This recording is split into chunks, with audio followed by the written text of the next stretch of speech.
Ya, karena ini materinya ada dua ya, sehingga agak banyak. Sebetulnya kalau kalau di keperawatan, entah itu di kebidanan, entah itu di gizi itu sendiri, masing-masing topik itu biasanya butuh waktu beberapa jam khusus ya. Kalau ini kebetulan digabungkan jadi satu, sehingga mohon maaf slide nanti yang saya tampilkan kebetulan ada 2 PowerPoint dan masing-masing memang jumlahnya agak banyak. Tapi tidak apa-apa karena ini kebetulan memang jamnya yang tersedia seperti itu, dan kebutuhan yang terkait dengan supaya kompetensi kalian sebagai nanti ya lulusan D4 keperawatan ASN tercapai, sehingga mau nggak mau ini saya berikan. Meskipun nanti akan ada tugas mandiri ya, karena berkenaan dengan sistem penilaian, bahwa selain dari UTS atau UAS, saya juga nanti diwajibkan untuk mendapatkan penilaian tidak hanya dari pos maupun pre maupun post test, tetapi juga dari penugasan mandiri dan lain sebagainya. Baik, untuk yang pertama, nutrisi pada usia dewasa. Jadi dewasa itu berasal dari kata kerja Latin ya, yang artinya tumbuh menjadi dewasa. Nah, berdasarkan karakteristik nanti akan dibagi ya, tetapi secara umum bahwa kapan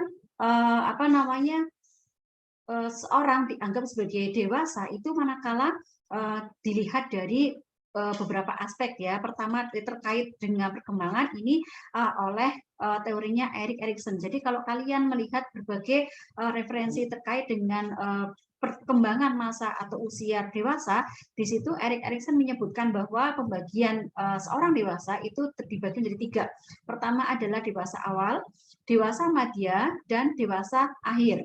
Nah, dewasa awal ini 20 sampai 30 tahun. Kemudian dewasa madya 30 sampai 60 tahun. Dan dewasa akhir adalah lebih dari 60 tahun ke atas. Tetapi kalau kalian melihat dari berbagai referensi, nanti akan terlihat juga akan ada beda.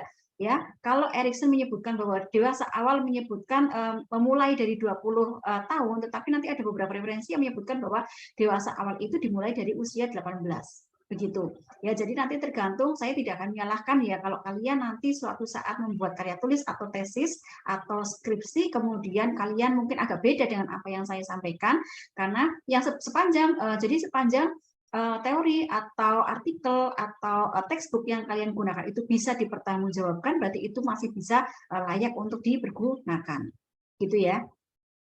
Jadi kurang lebih seperti ini. Jadi entah kalian nanti saat ini masih masuk di usia remaja akhir atau dewasa awal, ya. Karena ada yang menyebutkan bahwa dewasa awal 18, ya. Kemudian ada yang menyebutkan bahwa remaja akhir itu ada masih 18, itu masih remaja akhir juga, gitu ya. Jadi nanti yang 19 tahun itu ada di rentang mana, gitu ya. Jadi tergantung dari kita melihatnya dari sisi apa dulu, ya. Nah, pada masa usia dewasa ini disebut dewasa karena jadi kalau kita melihat dari siklus daur kehidupan itu, kita lihat ya, barangkali kita bisa mulainya dari ketika ibu hamil ya. Setelah ibu hamil kemudian masuk ke usia jadi melahirkan gitu ya, kehamilan, kemudian melahirkan, setelah melahirkan kemudian dia tumbuh jadi janin, kemudian si ibu juga otomatis masuk ke masa pasca melahirkan ya. Kemudian setelah itu ibu menyusui, kemudian bayinya semakin membesar, setelah bayi menjadi balita, setelah balita menjadi masuk ke usia anak sekolah, kemudian masuk ke usia remaja, nah baru ke usia dewasa. Nah, dewasa ini terlihat dari tingkat maturitasnya. Ya, jadi akan ada terlihat bahwa antara adolesen atau remaja dengan senescence atau maksudnya ke usia dewasa, gitu ya. Nanti akan terjadi perubahan maturitas. Jadi maturitas ini terjadi pada usia ini. Senescence itu adalah lansia. Ya. Nah, kemudian karakteristik yang berikutnya adalah dilihat ya pada usia produktif, bahwa usia dewasa ini termasuk usia kategori produktif. Yang dimaksud dengan produktif itu apa? Dilihat dari bagaimana dia sudah bisa mencapai produktivitas kerja. Kemudian dilihat dari usia reproduksi. Jadi pada usia dewasa ini, dewasa sudah mulai masuk ke fase di mana mereka sudah matang ya di sistem reproduksinya. Artinya bahwa ketika dia reproduksi, maka dia sudah siap untuk berumah tangga. Ya, ketika dia sudah siap berumah tangga, artinya bahwa dari segi fisik, segi mental, segi materi pun dia juga otomatis sudah siap. Begitu. Secara umum karakteristiknya ada demikian ya, antara dilihat dari usia produktivitas kerja maupun dari tingkat reproduktivitasnya. Nah, masing-masing tadi ya tingkatan pembagian dewasa itu nanti akan ada apa namanya ciri khas ya, sebagai penciri bahwa oh dia kategorinya dewasa awal, oh dia termasuk dewasa madya atau tengah, oh dia termasuk kategori akhir. Nah, bisa dilihat di sini ketika dewasa awal dia baru mulai ada di periode penyesuaian diri terhadap pola kehidupan yang baru dan harapan-harapan sosial yang baru. Ini terlihat ketika kalian masuk di perkuliahan, ya, masuk di bangku perkuliahan, betapa kalian bangganya, betapa kalian ternyata bertemu dengan teman-teman yang baru, betapa kalian ternyata ada rasa sir gitu ya, melihat teman yang cantik, atau mungkin sebaliknya yang perempuan melihat teman yang laki-laki, kelihatan ganteng ini gitu. Ada harapan-harapan khusus bahwa mungkin enggak kalau misalkan dia jadi pendamping saya gitu ya. Kemudian berikutnya tidak hanya di lingkup sekolah ya, lingkup perkuliahan, tetapi juga kalian juga di situ sudah mulai berpengharapan bahwa nanti setelah saya kuliah D4 ya, nanti saya akan lanjut ke apa namanya mencari pekerjaan ya, kemudian mudah-mudahan saya bisa terkabul ya, doa saya ingin bekerja di misalkan di rumah sakit atau mungkin di tempat kerja yang lain gitu, atau mungkin jadi PNS, bekerja sebagai apa dan seterusnya.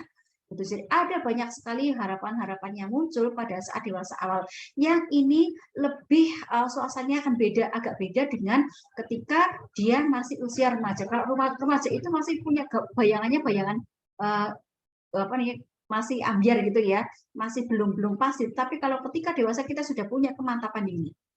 Nah, kemudian pada usia dewasa awal pun ada beberapa kasus, ada beberapa apa namanya orang yang mereka pun sudah mulai memunculkan peranan baru. Artinya kita kan tidak tahu ya jodoh itu akan ketemu kapan gitu kan, sehingga bisa jadi pada saat dia usia 20, bisa jadi dia baru usia 25, dia sudah bisa ketemu dengan jodoh. Artinya dia sudah mulai berperan sebagai suami atau mungkin sebagai istri ya, sekaligus ketika sudah punya keturunan, kalian juga nanti bisa berfungsi bersikap sebagai orang tua maupun sebagai pencari nafkah. Kemudian setelah mendapatkan apa namanya pekerjaan yang tetap ya, yang mapan, kalian juga kemudian ke depannya memiliki keinginan yang baru, kemudian memiliki sikap yang baru, yang artinya kalau tadi misalkan pada saat kalian masih usia apa sekarang kuliah ya, mungkin apa namanya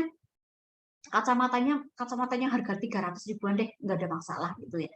Tapi nanti kalau pada saat ini udah harus harganya yang sekian juta, mereknya harus ini, kemudian dasinya dong harus yang warna ini dan seterusnya. Jadi kemudian mengembangkan sikap-sikap baru, artinya sebetulnya ketika kita hidup itu selalu akan ada pengembangan sikap ya. Ketika anak misalkan gini, ketika masih kecil ibu mengajarkan untuk sopan santun kepada orang tua ya, bagaimana cara bersopan santun ya kepada orang lain dan seterusnya, dan ini nanti akan selalu terkembang ya sampai dengan kita masuk usia awal dewasa awal, terutama untuk yang laki-laki nih, bagaimana kalian nanti akan mempelajari bagaimana cara menghadapi misal ya calon mertua misalnya seperti itu, atau mungkin kira-kira ketika kalian nanti akan bekerja, nanti akan ketemu dengan orang-orang mungkin direktur atau mungkin manajer atau mungkin siapapun yang mereka nanti akan menilai ya sikap, perilaku dan mungkin evaluasi dari kinerja kita gitu. Nah, kemudian di tahapan dewasa awal nanti akan ada baik dewasa awal, kemudian madya maupun akhir, itu ada perkembangannya ya, tahapannya dilihat dari perkembangan fisiknya, kognitifnya, emosinya maupun psikososialnya. Jadi silakan nanti kalau kalian baca ya itu mungkin agak teliti gitu ya, karena nanti masing-masing ada persamaan tapi juga ada perbedaan. Nah, di usia dewasa awal ini nanti bahwa tingkat kesehatan ya, tingkat daya tubuhnya, kemudian terlihat dari fungsi sensorik motoriknya itu nanti akan optimal ada di sesi atau fase dewasa awal ini. Nanti kalian baru sadarnya nanti ya kalau sudah usia lanjut ya. Betapa ternyata begitu dari usia kecil ya sampai dengan kalian lanjut, oh ternyata betul saya memang begitu perkasa, begitu cantiknya, begitu gantengnya itu, kemudian begitu sehatnya itu ketika kalian ada di dewasa awal. Terbukti dengan aktivitas kalian sebagai seorang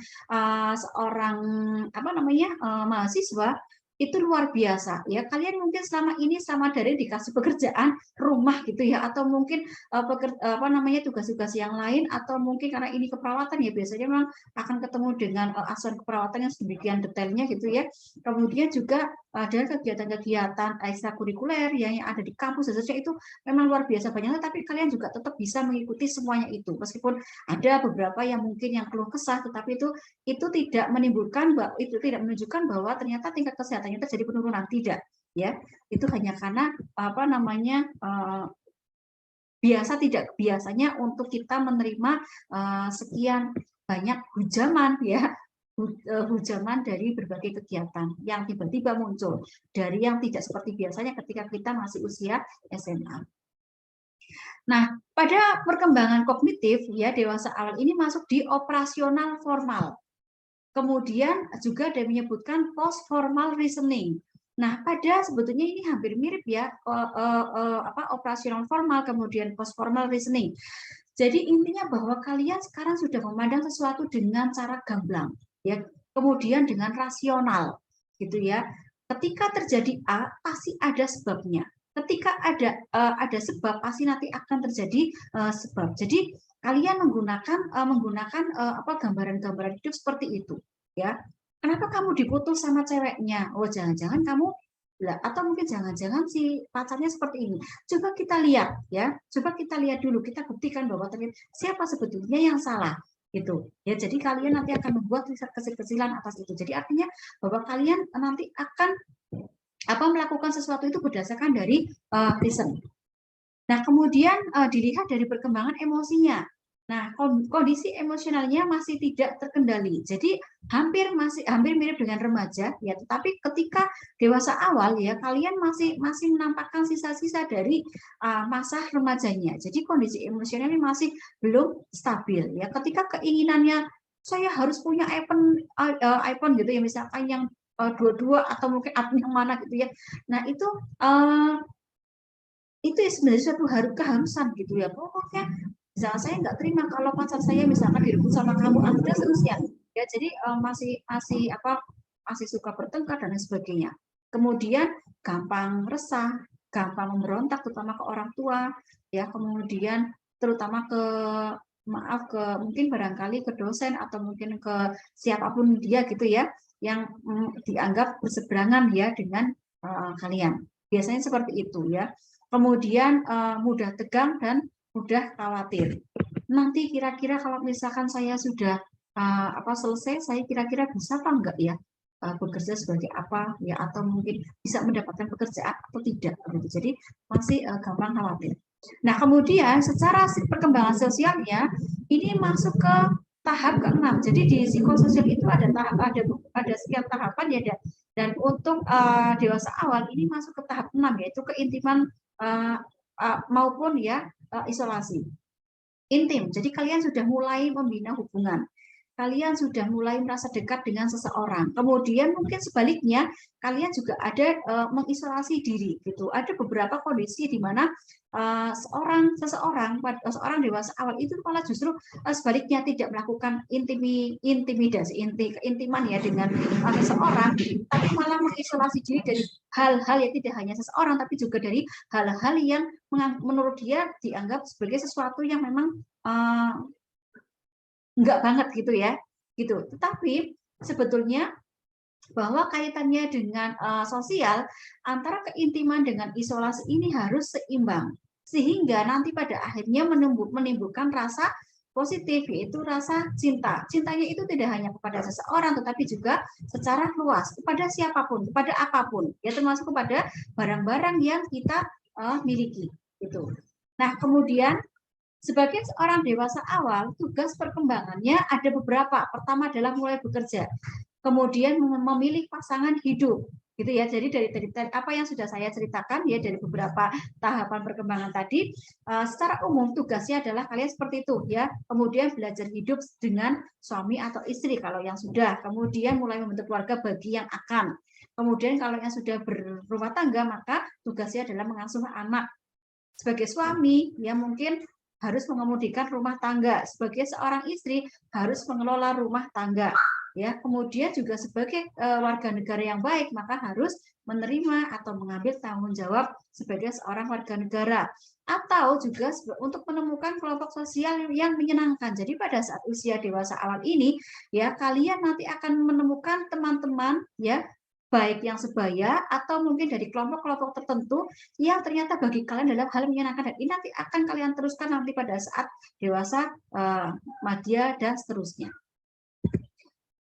Nah, kemudian di usia dewasa madya, ini usia setengah baya atau paruh baya disebutnya, usianya rentang 40-60 tahun, ditandai dengan berbagai perubahan fisik dan mental. Artinya kalau tadi adalah dewasa awal, status kesehatannya itu adalah yang paling optimal, maka pada dewasa madya sudah mulai perubahan pada status kesehatannya. Ya, karena apa? Terlihat dari perubahan fisiknya. Mungkin saya juga seperti ini gitu ya. Mungkin bagi kalian, Bu Ati kan cantik gitu ya, tapi nggak tahu juga kalau kalian nanti ketemu dengan saya langsung apakah saya cantik betulan atau tidak. Gitu. Yang jelas ketika saya menjadi seorang saya ya pada hari ini, saya merasa bahwa ketika saya ada di usia 40-60 tahun saat ini, saya merasa bahwa ada berbagai perubahan fisik, terutama di bagian muka, gitu ya, pada bagian muka. Dan ini nanti pasti akan lebih sering terjadi pada tidak hanya pada perempuan. Perempuan memang terlihat perubahannya ya, tetapi juga laki-laki juga demikian. Nah, kemudian dilihat dari mental juga demikian, akan semakin mental semakin kuat, gitu ya. Nah, beda dengan ketika kalian, tapi kalian masih ya layaknya remaja seperti itu. Tidak hanya status kesehatan, tetapi juga infertilitas ya atau tingkat kesuburan. Pada saat usia tengah baya ini nanti akan ada penurunan tingkat fertilitas. Jadi apa namanya, mungkin karena status kesehatan ya, pengaruh dari status kesehatan sehingga akan berimbas pada penurunan sistem reproduksinya. Kemudian terutama pada dewasa madya akhir ya, mungkin mendekati 60-50 ke atas gitu ya, nanti akan ada beberapa kondisi di mana seseorang akan mengalami menopause atau andropause. Ya, ini baru tanda-tandanya saja gitu. Nah, kemudian perkembangan fisik kita lihat adanya penyelesaian diri terhadap perubahan fisik. Ya, mungkin dilihat kalau dari penampilan saja gitu ya. Saya termasuknya overweight gitu ya, sehingga mungkin saya nggak bisa kalau pakai baju yang terlalu, mungkin saya malu ya kalau pakai baju terlalu ketat, atau mungkin jilbab saya mungkin modelnya nggak kayak layaknya kalian yang di uwel kemudian bagaimana gitu ya, di tidak. Saya cukup disampaikan seperti ini. Mungkin seperti itu akan menjadi satu penciri sebagai seorang dewasa madya. Ya, karena beda ya antara dewasa madya dengan dewasa awal. Kemudian tadi sudah ya, fungsi mengalami penurunan tidak sekuat pada tahap sebelumnya, terjadi perubahan penampilan ya. Kalian mungkin kalau misalkan sempat melihat foto saya dari tahun ke tahun ya, itu benar-benar berubah gitu ya. Kalau saya mungkin sekarang seperti ini, tapi dulu saya enggak, dulu saya lebih cantik dari ini gitu ya, saya pede saja. Nah, kemudian berikutnya adalah perkembangan kognitif atau intelektualnya. Pada dewasa madya, mereka sudah pada titik akhir puncak tahap operasional formal. Jadi kalau tadi dewasa awal sudah masuk ke operasional formal, kalau dewasa madya di titik akhirnya, ya di titik akhir puncaknya, sehingga segala sesuatu itu harus logis. Kalau ngomong dengan orang dewasa madya itu harus yang tertata rapi, ya. Jadi kalau misalkan kalian, jadi kenapa orang dewasa lebih mudah mendeteksi, ya kalian bohong apa enggak gitu, dilihat. Kita tinggal membolak-balikan kata saja, ya nanti kalian akan bisa terlihat kalian bohong. Itu makanya kadang-kadang dosen itu bisa melihat tanpa kalian udah tahu situ kira-kira membohongi tulisan apa, jadi membuat makalah. Kita nggak copy paste, tapi kita bisa membuktikan kalau itu copy paste, bagian mana yang copy paste gitu. Ya, jadi di dewasa madya ini sudah terjadi. Nanti akan berlanjut lagi pada saat masuk ke dewasa apa namanya dewasa madya tapi sudah akhir gitu ya. Itu sudah, kecuali kalau dewasa sudah usia 60 itu sudah jadi. Nah, kemudian sudah mampu menyadari keterbatasan baik fisik maupun kognitifnya. Pada dewasa madya ini sudah mulai tanda-tanda kepikunan, ya gampang lupa. Tadi saya taruh HP di mana itu udah biasa. Tadi saya udah kalau kunci udah mungkin bagi kalian saya juga pernah mengalami, Bu. Saya masih remaja akhir atau saya dewasa. Ya, tetapi secara ini ya sudah beda gitu ya, sudah beda sekali. Kemudian dalam menyelesaikan suatu masalah langsung memasuki masalahnya. Dia tidak mau lagi seperti kalian. Kalau kalian mungkin akan meraba-raba, masalahnya apa sih ya? Gitu. Kalau kita begitu lihat ya, begitu lihat kalian mungkin diem saja gitu seharian di kamar saja. Saya sebagai orang tua pasti akan tahu pasti ada masalah. Masalahnya apa? Kita lihat dulu. Kira biasanya dia apa? Ini kok enggak? Atau mungkin biasanya dia begini kok dia sekarang kok begini gitu. Itu artinya bahwa kita sebetulnya sudah bisa menduga ini arahnya kemana. Apakah masalah perkuliahan ataukah masalah hubungan personal atau mungkin yang lainnya itu. Nah, kemudian ketika dia berusaha akan melakukan apa namanya penyelesaian terhadap masalah-masalah tertentu yang dihadapinya, dewasa madya nanti akan memikirkannya terlebih dahulu secara teoretis. Jadi dia akan mencari tahu ya, kemudian berdasarkan juga pengalaman terdahulu, kira-kira ketika kondisi seperti ini saya rasionalnya harus seperti apa gitu ya. Kita tidak boleh jangan sampai salah melangkah. Biasanya terjadi seperti itu. Nah, kemudian kemampuan kognitif, tadi sudah saya jelaskan ya, kemampuan mengingat sudah mulai terjadi penurunan, kemudian panca indera ya itu sudah terjadi penurunan juga. Kemudian perkembangan emosi pada dewasa madya terjadi kegoncangan jiwa. Ya, karena ada banyak faktor yang menyebabkan terjadi kegoncangan jiwa. Contohnya misalkan ditinggal mati misalkan anaknya atau mungkin suaminya atau mungkin istrinya, kemudian kaku dan canggung karena penampilannya ingin terlihat muda tetapi memang yang sudah karena memang fisiknya sudah terjadi perubahan sedemikian rupa sehingga tidak mungkin bisa dipoles apapun gitu ya.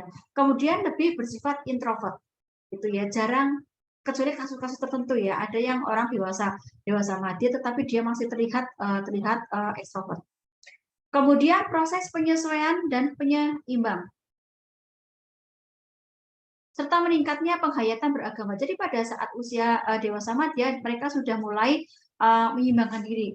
Saya seorang kalau dibilang sudah tua, ada yang merasa sudah tua gitu ya, atau mungkin saya sebagai orang tua maka saya harus berlaku sebagai orang tua. Kemudian semakin umur ya, semakin bertambah umur maka saya saya sebentar lagi akan meninggal, maka dia akan meningkatkan penghayatan terhadap ilmu agamisnya. Kemudian dilihat dari perkembangan sosial, masuk ke tahap 7. Kalau tadi kan dewasa awal tahap 6 ya, kalau ini adalah generativitas versus stagnasi. Jadi bagaimana dia nanti harus bisa melahirkan sesuatu yang baru. Dia harus mampu melahirkan ide-ide yang baru, kreativitas yang baru, termasuk adalah generasi yang baru. Artinya ketika dia pada saat dewasa awal dia sudah mendapatkan keturunan, ya maka bagaimana supaya keturunan kita ini, keturunan kalian ini nanti bisa meneruskan perjuangan kalian yang apapun yang kalian inginkan sebelumnya yang mungkin barangkali belum pernah tercapai.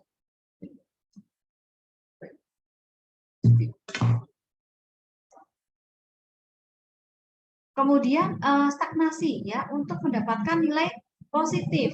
Jadi kepedulian ya pada usia dewasa madya ini sudah mulai semakin ditanamkan. Kalian ketika punya barangkali yang dulunya pelit ya, mungkin akan bisa merasakan pada saat dewasa awal. Kayak apa ketika kita pelit, kita apakah punya teman banyak ya? Apakah kita menjadi terkenalnya terkenal pelit gitu ya? Enggak, tetapi harapannya adalah ketika kita menjadi seorang dewasa, matang, lansia, kita memiliki peninggalan dalam tanda petik hal-hal yang membahagiakan, mempunyai kenangan-kenangan yang baik ya untuk orang lain, untuk anak-anak, untuk keluarga dan seterusnya. Sehingga nilai-nilai positif itu harus lebih banyak ditegakkan pada masa usia dewasa madya ini. Nah, sehingga tugas perkembangan dewasa madya ini adalah penyesuaian diri terhadap perubahan fisik, terhadap perubahan minat, ya. Minatnya nanti otomatis akan sebetulnya kita kepengennya tinggi aja, kita kepengen seperti apa gitu. Tapi kita harus sadar diri bahwa fisik saya sudah seperti ini, ya. Kemudian umur saya sudah sekian, tanggungan saya sudah banyak, anak saya sudah sekian, sudah harus bekerja, sudah harus mencari pekerjaan, ada yang masih kuliah, berarti saya harus mencari tambahan juga, padahal umur saya sudah umur mendekati pasca pensiun, saya penghasilannya sudah tinggal sekian, dan seterusnya, dan seterusnya. Sehingga mau nggak mau nanti akan penyesuaian diri terhadap standar hidup keluarga juga. Dan juga hal-hal yang berkaitan dengan kehidupan berkeluarga serta bermasyarakat. Kemudian dewasa akhir, atau yang kita lanjut sebagai usia lanjut atau lanjut usia. Jadi kalau lansia atau usilah ini adalah periode akhir dalam rentang kehidupan. Nah, sehingga banyak sekali hal-hal yang perlu diperhatikan. Nah, karena apa? Pertama, adanya penurunan atau bahkan kemunduran. Jadi tidak hanya turun, tapi benar-benar kemunduran, ya, baik fisik maupun psikisnya. Kemudian ada perbedaan individu dalam efek penuaan. Jadi ada orang yang sifatnya udah tua pun juga dia santai, tetapi dia merasa bahwa ketika dia tua berarti ya ampun saya kok kelihatan cepet banget tuanya, ya wajah saya kok seperti ini keriputnya dibandingkan dengan teman saya yang satu angkatan dengan saya, ya satu liting dengan saya. Ini kira-kira apakah memang bentuk hukuman untuk saya, hukuman dari Allah untuk saya, karena apa, saya dulu mungkin dia pernah berbuat dosa sehingga tetapi dia tidak minta maaf atau mungkin bagaimana dan seterusnya itu. Dan ini nanti akan timbul perbedaan antar dewasa akhir. Kemudian ada stereotip bahwa ketika usia tua maka tidaklah menyenangkan, artinya dia keterbatasan fisik, maka dia tidak bisa ngapa-ngapain, dia hanya tinggal duduk ya di rumah saja, tinggal menunggu mungkin ngomong cucu atau mungkin tinggal tiduran saja kalau memang kondisinya dia tidak mampu berdiri atau mungkin berjalan lagi. Ya, ada banyak pasien seperti itu. Kemudian bagaimana sikap sosialnya? Banyak orang atau masyarakat yang menganggap bahwa ketika usia lanjut itu berarti usia tidak produktif. Jadi ya sudah, kasihan, suruh duduk aja, jangan dia disuruh beraktivitas apapun, ya. Atau mungkin sebaliknya ada masyarakat yang justru sebaliknya dia lebih mampu menghormati ini orang tua, maka kita harus beri tempat yang baik, ya. Kita berikan sajian yang layaknya untuk orang tua, harus yang terbaik dan seterusnya, ya. Kemudian mempunyai status kelompok minoritas, jadi nanti akan ada perkumpulan bagi orang yang termasuk dewasa akhir, ya. Nanti kalau di kecamatan itu nanti ada perkumpulannya orang-orang yang pensiunan, itu saya namanya Predatama atau apa gitu ya. Nah itu, jadi dan ini nanti akan bisa mengubah stereotip masyarakat tentang ketidak efektifan atau efisiensi dari atau produktif ya dari usia lanjut tersebut. Kemudian adanya perubahan peran ya oleh karena tidak dapat bersaing lagi dengan yang lebih muda, kecuali kalau yang masih dewasa awal maupun dewasa madya. Kemudian penyesuaian diri yang buruk oleh karena adanya konsep diri yang negatif disebabkan oleh sikap sosial yang negatif. Jadi ketika ada orang yang merasa menyebutkan bahwa lansia itu sudah tidak bermanfaat lagi, sehingga dia merasa bahwa ternyata orang itu bla sehingga nanti otomatis dia nanti juga mungkin dia akan tetap bisa mengikuti ya kemauan mereka, tetapi dengan cara yang tidak baik.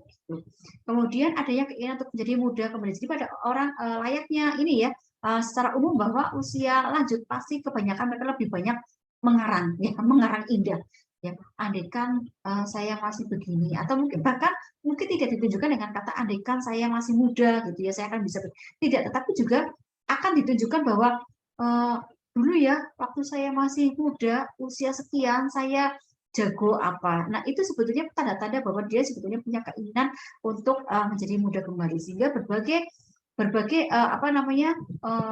hal mungkin entah olahraga, entah itu apa gitu, segala cara dilakukan untuk memperlambat proses penuaan terjadi. Padahal memang sudah tua gitu ya, tetapi mereka sudah berusaha keras untuk supaya penuaan itu tidak terjadi secara drastis.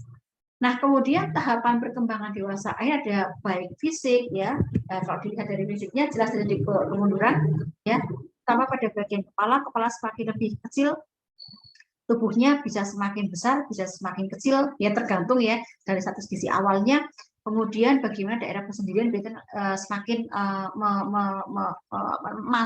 masa tulangnya akan semakin menurun ya seperti itu, dan juga akan semakin lebih pendek karena terlihat dari secara fisik bungkuk ya. Kemudian kognitifnya, nah ini mengalami penurunan pada saat dia mendapatkan informasi apapun, kemudian disuruh mengingat atau bahkan kalau ketika disuruh memecahkan masalah. Kemudian ketika diberikan informasi pun biasanya dia kurang bisa mencerna atau mungkin dia tidak bisa menceritakan kembali sesuai dengan apa cerita aslinya. Dan kemudian bahwa dia nanti lupa ya, dia ketika ditanya ya, ketika di-recall misalkan recall makanan, Ibu, Mbah kemarin Mbah dahar nopo, atau mungkin tadi aja baru aja Mbah dahar apa, atau mungkin minum apa gitu, itu perlu perlu dilihat ya. Jadi memang terjadi kemunduran. Sebagian lansia memusuhi generasi muda ya karena ingin mempertahankan secara lama dan tidak ingin adanya perubahan. Nah, nanti kalau ketemu dengan si mbak atau mungkin ketemu dengan ibu yang usianya sudah masuk ke dewasa akhir, ini biasanya akan ada bentrok di rumah ya. Bentroknya gimana? Kalian mungkin ingin beli mobil, terus mungkin orang tua bilang jangan, mobil itu bikin boros, kalian harus bayar pajak setiap ini, kemudian dasar atau mungkin ketika kalian mungkin Mbak Hofifah ya punya pacar, kemudian pacarnya datang, kemudian mau dikenalkan, ternyata enggak, saya enggak setuju, saya maunya besok kamu calon suaminya yang ganteng, yang kaya, dan seterusnya ya. Itu perlu nanti pasti akan terjadi seperti itu. Nah, kemudian dilihat dari perkembangan kepribadian dewasa akhir ya, nanti akan kembali narsis ya, regresi terjadi. Jadi nanti sifatnya akan seperti kanak-kanak ya, seperti anak-anak. Nanti ya ada manja, ya diminta diperhatikan ya, dan seterusnya gitu ya. Nanti ketika dia sudah tidak bisa memperoleh kepuasan lagi. Kemudian dilihat dari perkembangan sosialnya tahap 8. Jadi dilihat dari integritasnya maupun versus despair-nya. Jadi nanti terlihat bagaimana ketika lansia ini mengatasi krisis psikososialnya. Gitu.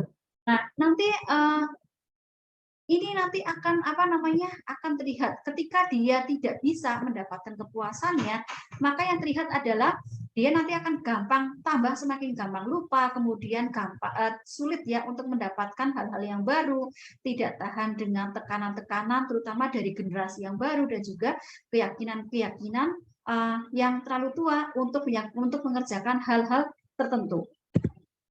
Kemudian perkembangan emosi ya pada fase ini, nanti kebahagiaannya apakah itu akan berlanjut atau tidak ya, apakah terjadi konflik personal atau tidak, atau kemudian karena kondisi sakit, kondisi kesehatan, atau mungkin kematian pasangannya, nanti akan mengakibatkan perubahan pada tingkat kebahagiaannya gitu. Dan kemudian bahwa dewasa lanjut yang memiliki pasangan cenderung lebih bahagia dibandingkan kebahagiaan pada dirinya sendiri. Dan menjadi nenek atau kakek merupakan pemenuhan emosional sehingga menimbulkan perasaan bersahabat ya, apalagi persahabatan dengan teman sebaya ya. Jadi nanti akan ada reuni pada saat usia, mungkin reuni atau emas atau entah perak dan seterusnya, itu akan muncul pada ini. Nah, sehingga ini adalah tugas perkembangan dewasa akhir ya, menyelesaikan diri terhadap perubahan fisik, kemudian pada saat menghadapi masa pensiun ya, otomatis nanti akan berkurangnya penghasilan keluarga, kemudian menyesuaikan ketika terjadi kematian pasangan hidup, baik si kakek atau neneknya ya, dirinya atau mungkin pasangan hidupnya, atau kemudian menjalin hubungan dengan orang sekitar, membentuk pengaturan kehidupan fisik yang memuaskan, serta menyesuaikan diri dengan peranan sosial secara luas serta harmonis. Kemudian secara keagamaan dia akan semakin lebih lebih merasakan kedekatan gitu ya. Jadi ini adalah petugas perkembangan menurut pandangan agama. Kemudian masalah kesehatan yang timbul ya kurang lebih adalah ini menopause dan penyakit degeneratif. Ya, nanti bisa dilihat. Nah, kemudian untuk kebutuhan gizi, saya cepat saja ya kebutuhan gizi nanti bisa kalian lihat di sini ada berbagai kebutuhan ya, baik dari kebutuhan makronutrien maupun mikronutrien ya. Nanti kalian bisa lihat di sini dilihat berdasarkan dari angka kecukupan gizi. Nah, nanti kalian bisa googling Permenkes RI nomor 28 tahun 2019 tentang angka kecukupan gizi yang dianjurkan untuk masyarakat Indonesia. Jadi itu terlihat berdasarkan dari usianya, berdasarkan dari jenis kelaminnya, ya. Nanti akan terlihat di situ. Kalian silahkan nanti tugas kalian adalah yang pertama adalah untuk melihat ya, download angka kecukupan gizi dari Permenkes RI nomor 28 tahun 2019. Nah, bahwa karena adanya faktor-faktor yang mempengaruhi tadi ya, karena dia sudah mulai pensiun dan seterusnya, terutama untuk yang dewasa madya akhir ya, nanti penyebab dari kejadian masalah-masalah kesehatan itu adalah imbasnya adalah dari kemiskinan, atau mungkin karena tingkat kesehatan sudah semakin menurun sehingga berbagai penyakit-penyakit yang bersifat kronis itu nanti akan muncul. Kemudian karena bertambahnya usia atau mungkin karena secara alkoholisme. Nah, kemudian untuk masa-masa saat ini nanti mungkin kalau yang kalian lihat bahwa pada usia lansia mereka cenderung orangnya kurus-kurus begitu ya, tetapi tidak juga. Banyak sekali ternyata di zaman sekarang, di era sekarang, mereka pun juga ternyata tidak hanya under nutrition, tapi juga over nutrition. Jadi banyak orang yang overweight atau mungkin bahkan yang obes, gitu. Meskipun dia sudah masuk fase dewasa akhir, gitu. Dan ini perlu menjadi perhatian khusus ya. Kemudian ya, karena kita lihat dari gaya hidup yang sekarang, kemudian dilihat dari masa pandemi, itu juga nanti akan berpengaruh ya. Kemudian dari kebiasaan-kebiasaan sebelumnya pada fase-fase kehidupan sebelumnya, nanti akan banyak berpengaruh terhadap bagaimana kondisi dari status gizinya. Nah, sehingga untuk rekomendasi makanan atau konsumsi makanan yang bisa diterapkan ya kepada lansia itu sebetulnya tergantung nanti dari status gizi awal. Ya, ketika kita periksa status gizinya normal berarti tidak ada masalah. Artinya bahwa nanti tugas kita adalah memberitahu bahwa Bapak atau Ibu harus berpedoman tetap pada pedoman gizi seimbang. Itu ya, nanti mungkin suatu saat saya akan mengajarkan pedoman gizi seimbang. Atau mungkin kemarin saya sudah ya di pertemuan sebelumnya ya ada gambar segitiga itu mungkin sudah ya. Nah, kemudian yang perlu diperhatikan adalah karena kebutuhan dewasa ya, ini sudah mulai terjadi penurunan, beda dengan ketika masa remaja ya, meskipun itu remaja akhir ya, di mana kebutuhan terutama untuk yang makronutrien itu sudah semakin sedikit, maka lemak totalnya harus dikurangi, terutama yang lemak jenuh ya, asam lemak jenuh, jadi seperti kolesterol yaitu harus dikurangi. Kemudian berbagai untuk asupan-asupan yang bersifat karbohidrat kompleks itu juga sebaiknya ditingkatkan. Jadi artinya karbohidrat kompleks ya itu harus kita tingkatkan, misalnya tidak dari beras ya, tetapi kita bisa ngambilnya dari misalkan gandum ya, dari oatmeal dan seterusnya. Kemudian kebutuhan intake protein baik dari hewani maupun nabati ini juga dalam tingkat sedang. Artinya mungkin kalau ke nasi padang mungkin butuh dua jenis protein hewani, mungkin pada saat dewasa akhir dia sudah mulai harus mengurangi ya, atau mungkin malah bukan menghilangkan, menjarangkan gitu ya. Kemudian intake makanan ya ini harus disertai dengan aktivitas fisik itu supaya status gizi normal ditandai dengan berat badan yang normal. Kemudian untuk dewasa awal, itu dewasa madya, ini untuk wanita yang hamil sebaiknya menghindari minuman alkohol. Kemudian kebutuhan garam ya itu memang maksimal adalah 6 gram per hari.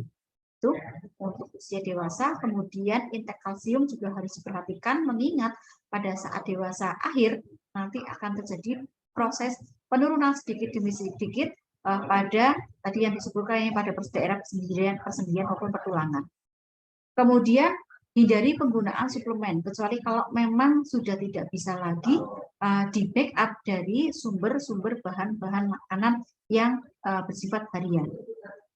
Kemudian juga cairan, ya ini perlu diperhatikan serta untuk terutama untuk yang mengandung fluoride baik dari cairan maupun dari Nah, ini mungkin ya yang bisa saya share terkait dengan ini kalau untuk dietnya mungkin saya nanti akan ajarkan nanti ya di pertemuan-pertemuan berikutnya bagaimana cara menghitung kebutuhan gizi ya. Cuma mungkin ini yang sudah ada barangkali ini kasus penentuan gizi secara umum ya. Ini mungkin saya kira kalian sudah pernah mendapatkan ini di beberapa atau mungkin bisa melihat di beberapa referensi yang ada ya. Jadi untuk penentuan status gizi sepertinya untuk dewasa ini kita bisa menggunakan dewasa ya berarti usia 17 kalau menurut ilmu gizi ya kita menggunakan.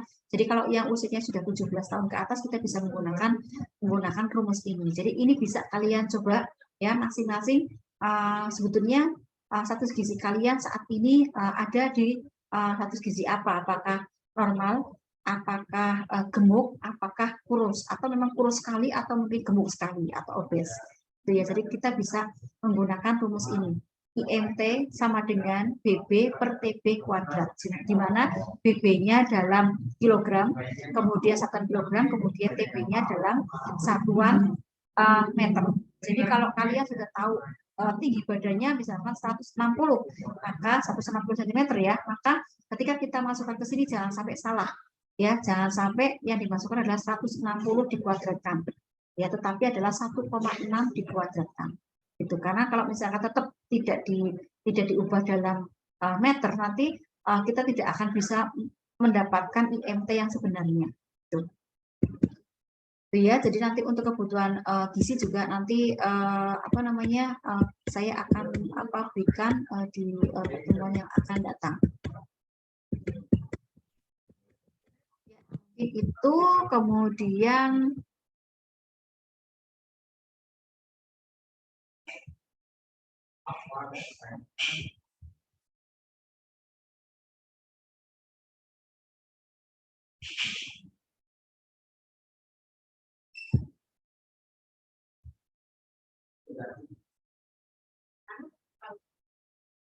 ya, baik. Ini ada yang perlu ditanyakan sebelum saya masuk ke gizi pada usia lanjut?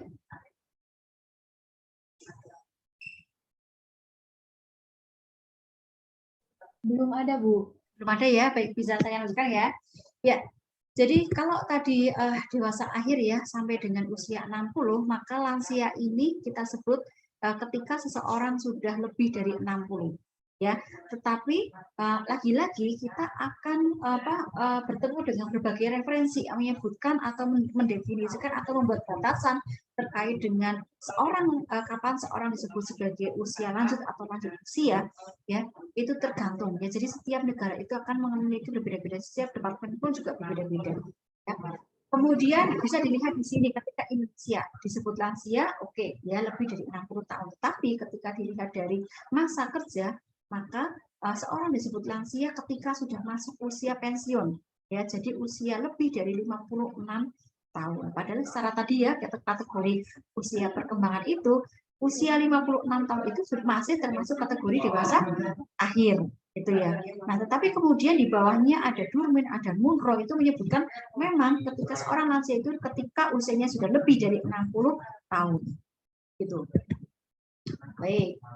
Nah, jadi sebetulnya kita bisa melihat ya Jadi kalau tadi ya bahwa lansia itu stereotipnya adalah orang yang sudah tidak berguna, ya, kemudian sudah tidak bisa digunakan, sudah tidak bisa mampu melakukan aktivitas apapun.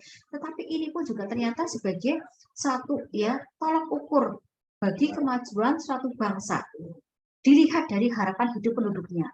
Ketika banyak lansianya, maka itu menunjukkan bahwa penduduknya itu ternyata memiliki tingkat harapan hidup yang tinggi gitu.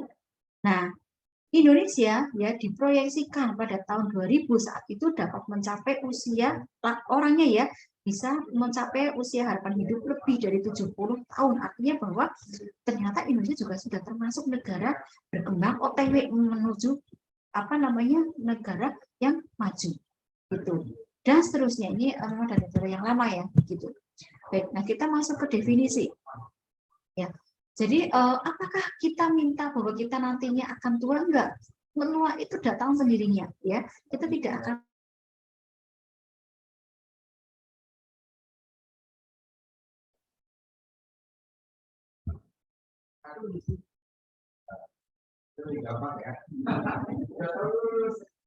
ya. Jadi siapapun tidak ingin maaf sebentar.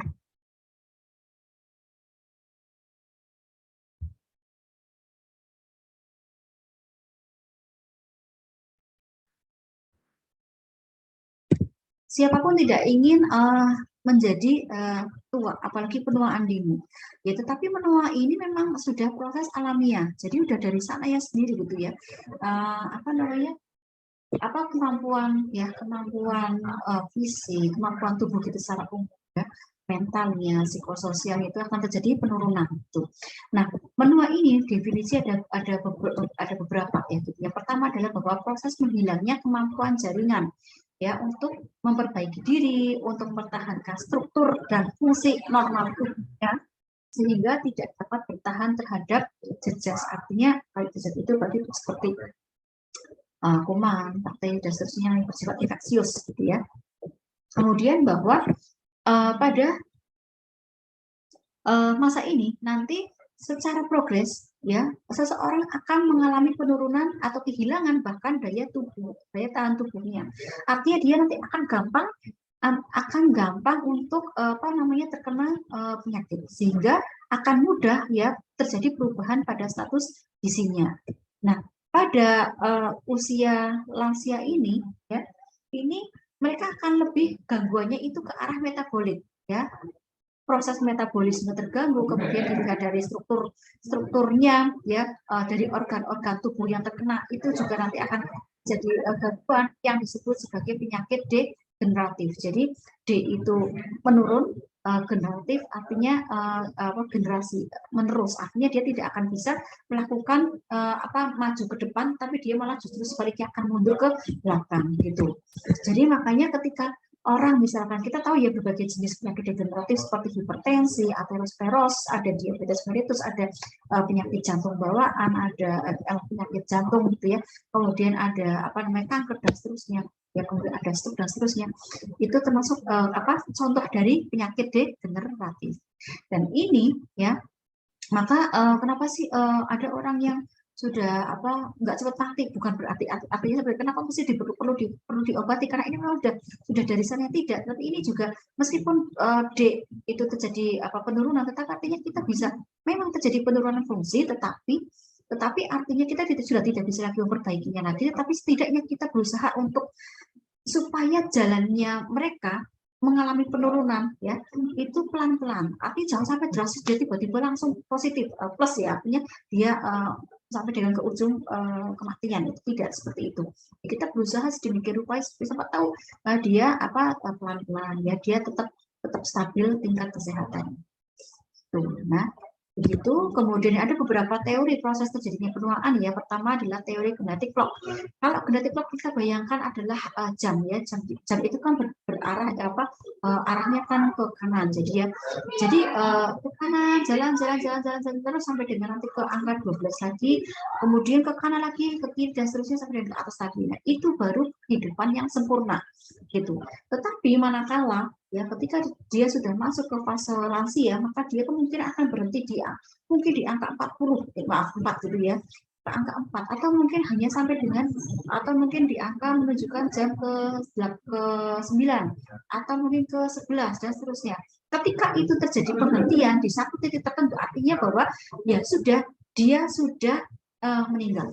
Itu sepanjang itu masih berjalan, mungkin jadinya cepat.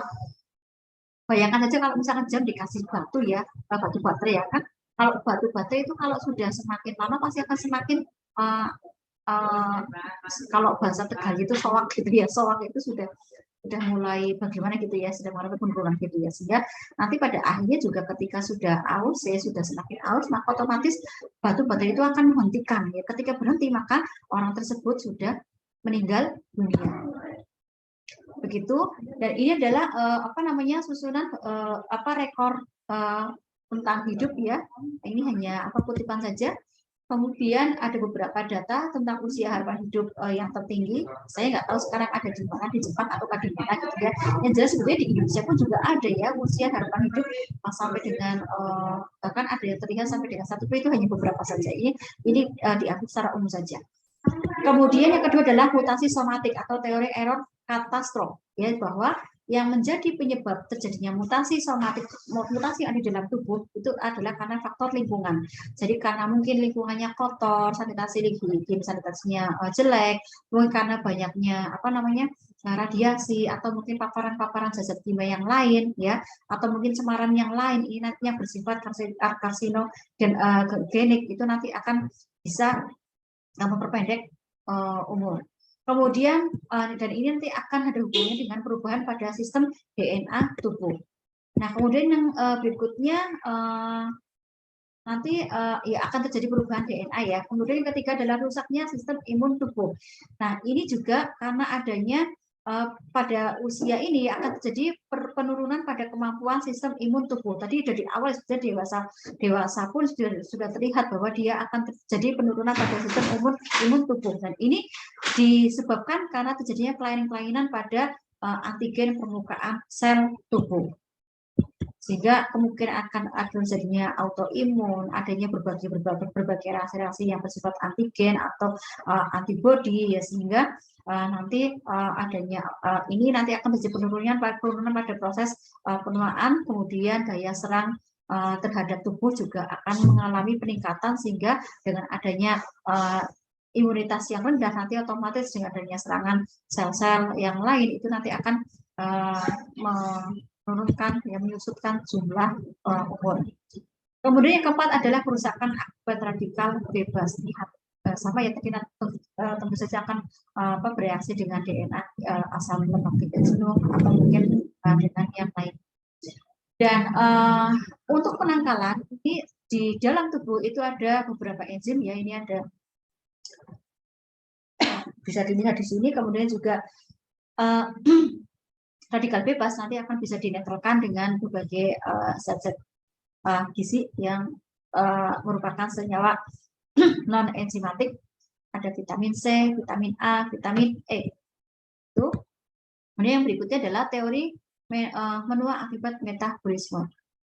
Ini lagi-lagi mungkin karena adanya perubahan penurunan pada proses metabolisme sehingga terjadi penurunan pengeluaran hormon yang merangsang proliferasi sel, ya, baik hormon insulinnya maupun hormon pertumbuhannya.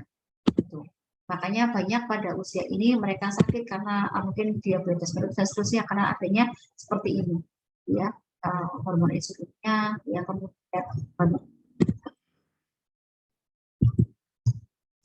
kemudian ini modifikasi cara hidup yang kurang gerak atau sedentary life. Life ini juga ketika yang tadinya kurang gerak kemudian berubah menjadi banyak gerak, nanti akan bisa meningkatkan atau memperpanjang umur.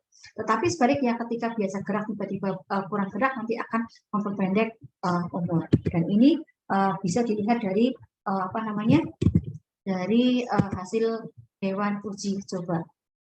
Kemudian intervensi proses menua ini dapat jadi proses menua ini dapat diperlambat ya dengan beberapa intervensi. Bisa dilihat dari faktor dari dalam maupun dari luar. Pertama adalah dengan mencegah meningkatnya radikal bebas, terutama yang dari luar tubuh gitu ya. Kemudian bisa dengan memanipulasi sistem imun tubuh serta dengan merangsang untuk bagaimana supaya proses metabolisme makanan dalam keadaan normal. Kemudian bisa dilihat dari faktor luar, apakah itu faktor lingkungannya atau mungkin jangan-jangan gaya hidupnya sendiri yang memang salah ya dari masyarakat sekitar. Nah, ini adalah konsep benua yang sehat. Kita bisa melihat dari faktor endogen maupun dari endogen maupun dari eksogen. Ya, kalau eksogen tadi disebutkan dari gaya hidup maupun lingkungan, tetapi kalau dari endogen artinya dari kekuatan dari diri ya, bagaimana sel-sel tubuhnya, kemudian secara organ, secara umum gitu ya, dia kekuatannya seperti apa, dan ini akan berpengaruh. Ya, sebenarnya ini juga nanti akan tadi bisa dari metabolisme makanannya ya, atau mungkin bisa dari metabolisme dari sistem imun, artinya dari tindakan-tindakan itu bisa kita lakukan dari berbagai macam. Misalkan untuk metabolisme sistem imun kita bisa memberikan intervensinya dari misalkan konsumsi vitamin C yang tinggi, konsumsi vitamin D yang tinggi, konsumsi vitamin E yang tinggi, dan seterusnya. Begitu. Nah, siapa yang memiliki resiko tinggi ya, jadi lansia memiliki resiko tinggi adalah yang usia di atas 80. Sebenarnya yang 60 pun juga sudah beresiko ya, tetapi yang paling resiko tinggi adalah ketika usia sudah 80 tahun, hidupnya sendirian, depresi, ya, mengalami gangguan entelok jelas ya, kemudian dia gampang jatuh berkali-kali, kemudian adanya inkontinensia urin, artinya dia gampang ngompol gitu ya, pipis, tapi dia punya keinginan tapi sudah tidak bisa mengontrol ya, tidak bisa mengendalikan keinginan pipis, jadi mau nggak mau dia pipisnya sembarangan. Tidak hanya urin saja, tapi juga feses ya. Kadang-kadang ada kita lihat beberapa mbak-mbak, kakek-kakek nenek itu yang suka tiba-tiba ee-nya di jalan gitu sambil jalan, karena memang sudah terjadi inkontinensia. Kemudian ketika seorang di masa lalu tidak dapat menyelesaikan diri, dan ini nanti akan berimbas pada berapa sebetulnya kebutuhan gizinya gitu. Meskipun penuaan tidak berpengaruh terhadap kesehatan, tapi adalah status gizi daripada saat dia tua, ya ini akan berpengaruh terhadap kesehatan itu sendiri. Nah, perubahan fisiologis saya kira tadi sudah saya jelaskan, terutama semua organ ya, tidak hanya fisiknya saja ya, emosinya atau mentalnya, psikososialnya, tapi juga saluran organ-organ terutama untuk bagian saluran cerna. Sehingga orang tua sering sekali mengalami gampang sakit, pelang ya, nya angel gitu ya, kalau BAB gitu susah. Kemudian seringnya malnutrisi. Malnutrisi bisa gemuk, bisa kurus ya. Malnutrisi tidak selalu dia kurus gitu ya. Atau sepertinya ada.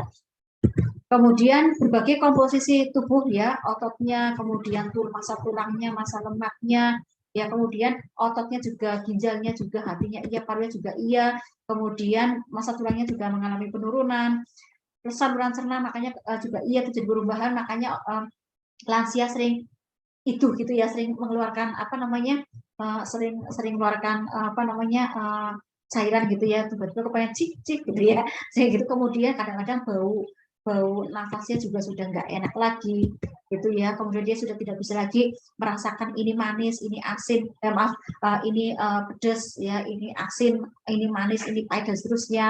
Nanti kalian bisa silahkan baca sendiri.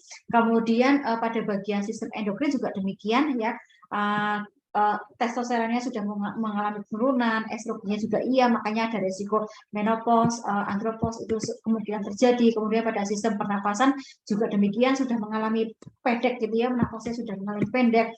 Pada sistem kardiovaskularnya juga nanti biasanya akan terjadi fibrosis, kemudian juga adanya timbunan-timbunan pada pembuluh saluran cerna, saluran darahnya, begitu. Dan kurang lebih seperti ini, dan ini adalah menjadi bentuk sebagai faktor-faktor yang mempengaruhi terjadinya masalah gizi pada lansia. Itu. Nah, kemudian bagaimana cara penilaian status gizinya? Kurang lebih nanti pemeriksaannya, kalau kita yang kita tahu ada posyandu lansia setiap 1 bulan sekali, tapi sebenarnya ketika usianya sudah lebih dari 80 tahun, maka pemeriksaannya sudah harus lebih dari satu bulan sudah ini ya, setiap minggu. Kemudian untuk lansia aktif pemeriksaan setiap 2-3 bulan sekali. Informasi minimal ya, nanti kita harus melihat riwayat dietnya, riwayat konsumsi makanannya, kemudian dilihat pengukuran berat badan, tinggi badannya, lingkar perut, lengan, kemudian TNBK ya, tebal-tebal lemak bawah kulitnya, kemudian keadaan fungsi tubuhnya apakah sudah masih berfungsi semuanya, kemudian dilihat dari apakah dia terkena infeksi atau tidak. Kemudian ketika banyak terjadi kondisi malnutrisi, maka kita perlu perhatikan keseimbangan energi, ya energi yang berasal dari makanan. Ya, jadi antara asupan apakah seimbang dengan kebutuhan, ya, apakah seimbang juga dengan yang dikeluarkan. Begitu. Kemudian untuk kebutuhannya jelas ya, kebutuhannya tetap dari makronutrien maupun dari mikronutrien, ya, terutama juga untuk kebutuhan seratnya, ya, kita bisa peroleh dari karbohidratnya, dari proteinnya, ya dari sayuran dan buah-buahan seperti itu, ada vitamin, mineral seperti itu semua harus dicukupi semua.